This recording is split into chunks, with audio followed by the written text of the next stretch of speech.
নমস্কাৰ। এক অতি গুৰুত্বপূৰ্ণ খবৰ। আমাৰ যোৱাকালি WA 291/2024 গোচৰত গুৱাহাটী হাইকোৰ্টে যোনটো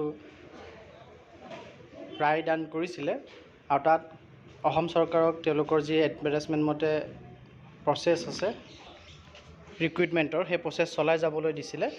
আৰু সেই মৰ্মে আজি ৰণোজ পেগু ডাঙৰীয়াই এটি ছ'চিয়েল মিডিয়াত শ্বেয়াৰ কৰিছে যে তেখেতসকলে 24,790 গৰাকী যি কেণ্ডিডেটে এপ্লাই কৰিছিলে স্পেচিয়েল ৰিক্ৰুইটমেণ্ট ড্ৰাইভত, তেওঁলোকৰ অলৰেডি ভেৰিফিকেশ্যন কমপ্লিট হৈছে আৰু চিলেকশ্যন প্ৰচেছ চলি আছে। চিলেকশ্যন প্ৰচেছো কমপ্লিট হৈছে বুলি লিখিছে আৰু the merit list will be publish today. আৰু আজিয়ে ইয়াৰ যি মেৰিট লিষ্ট ওলাব লাগে, তালিকা ওলাব, সেই তালিকা আজিয়ে প্ৰকাশ হ'ব বুলি মাননীয় আমাৰ শিক্ষামন্ত্ৰী ডক্টৰ ৰণোজ পেগু ডাঙৰীয়াই ছ'চিয়েল মিডিয়া যোগে জনাইছে। গতিকে 24,790 গৰাকীয়ে অতি সোনকালে ভাল খবৰ পাবলৈ গৈ আছে।